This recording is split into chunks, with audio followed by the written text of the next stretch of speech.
What do you think the focus of tool sets should be for under a director or a CISO? Should they be looking at risk? Should they be looking at processes? Should they be looking at tools? How do you know when you have too many tools, for example? Well, yeah, I mean, there's some ways that you can know.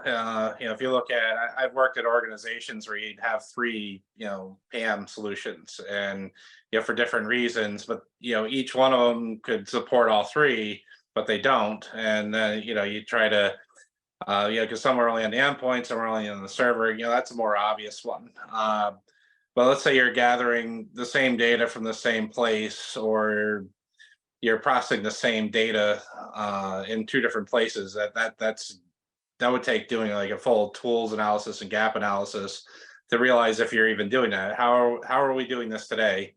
And at the end of that analysis, you have to look through and say, okay, what tools did we witness that we didn't put into this gap analysis?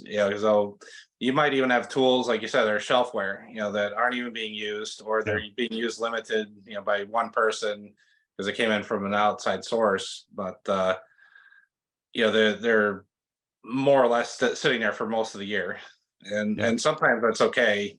In like the case of Bloodhound, you're only going to run that once a month, Yeah.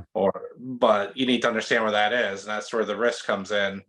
How are you controlling that? How are you watching for those behaviors? But you could have 10 tools looking for that, so you might get 10 alerts, and people are just going to run around in circles.